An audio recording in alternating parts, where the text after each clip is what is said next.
We are outside in a beautiful day, but this lesson is something that you're going to do more at home. It's more homework for you, but it's very effective homework that I'm going to get you to do. Because what we're talking about is trying to sort of combine the 3 dimensions of the golf swing. 2 of them that I'm going to talk about is your rotation, which is going to be the real generator of consistency and power, but also we're going to talk about the arm movement. How the arms are moving during the swing are one, a result of how we set up, how we pivot the body. So we need to get that stuff right first. But what happens is, and I'm included in this, when we're trying to get the arms moving how we want, we often stop using the body as much. Then we also focus on using the body too much, so then the arms don't do enough. And when the arms don't do enough, they often get drug on the inside, they're a bit too low here, and we end up sort of picking up like this. I'm exaggerating, I'm being a bit mean, but that's the gist. Or we think, well, I've got to turn, but then I have to use the arms as well. So we'll end up just sort of picking the arms up this way and not rotating enough here. We want to try and at least understand what neutral is, and a neutral, very natural arm movement about what's actually occurring during the swing. Let's just be in a hypothetical world and presume you've got a good rotation with your body. You've got a good setup, you're pivoting how you naturally need to pivot depending on your swing type. You can learn more about that in another video, but your setup is adapting to your limb length and your swing type. And then from there, you can make a good pivot, so we're winding up the body, we're getting rotation without restriction, allowing as much sort of rotation as we feasibly can for our swing type. But we want to have a good intention with the arms to make sure that we are in a good placement to be able to say, yeah, from here or from wherever it may be, I can generate power to throw that club down. I'm not in my own way. I'm not feeling awkward.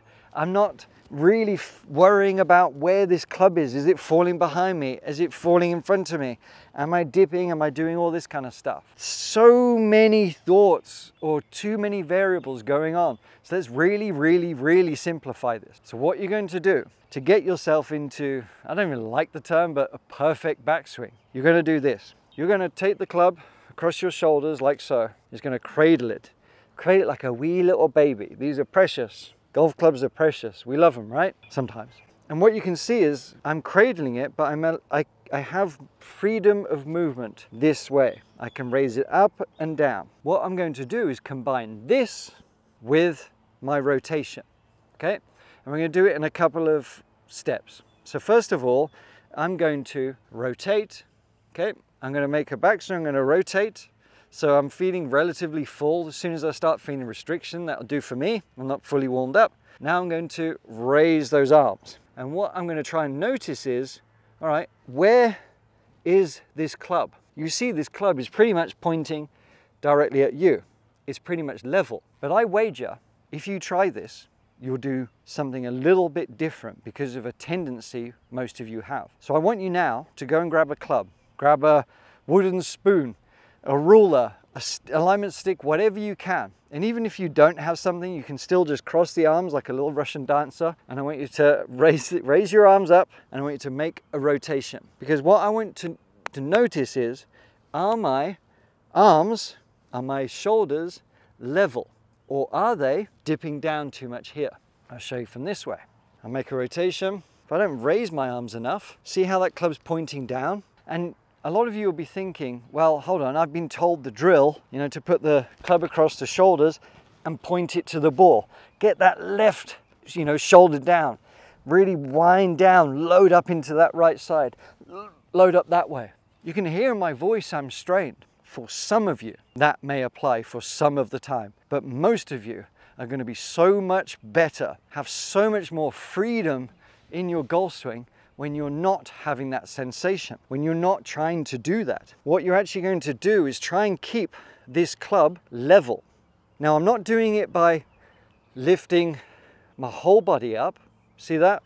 I'm not really lifting my body so my shoulders are this way. I'm allowing my rotation to occur, but now I'm cradling the club and very gradually I'm raising that arm, because here, raising this arm up so that club stays more or less level, I can still see the, well, what would be the ball, and now, as I make my way back down, I can lower those arms come back down, and I can now accelerate through, deliver that club perfectly.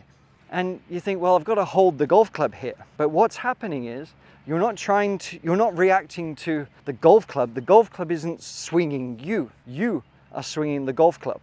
You are thinking about, as you're doing this, as you're trying to have this intention, you're thinking about what muscles, what joints, what ligaments am I using to rotate and raise?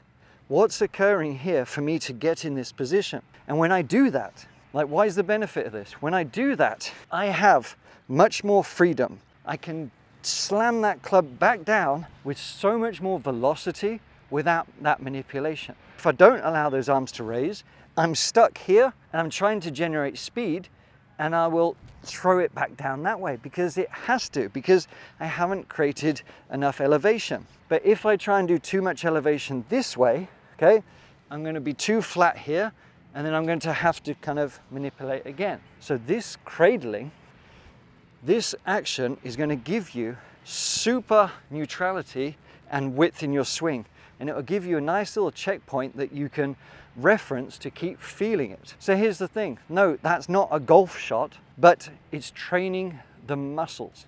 It's training the movements, the neurological pathways to feel what has to happen for this arm to create freedom. Because what's actually happening in the arms here, the arms are literally just, they're raising up this way, and I'm hinging the wrist. But I'm not just raising it above my head, I'm actually internally rotating this shoulder as it goes that way. That's what is actually happening.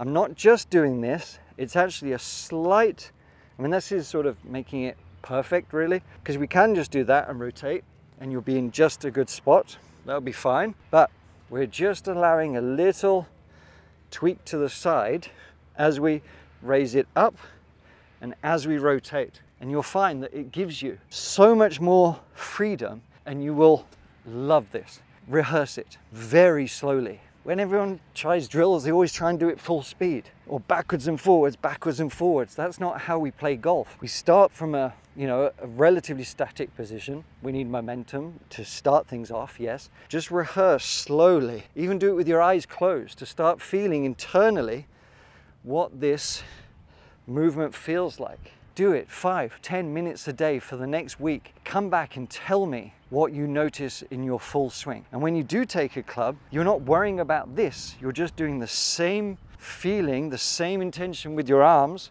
to get you in that position to deliver it back down. Simple. Try it. Let me know how you get on. Once you fix that about your backswing, we can then work on delivering a bit more power into impact and in the through swing with simplicity with this lesson. I appreciate you watching. Let me know if you have any questions, but promise me you'll try it, let me know, come back and let me know the results. Cheers.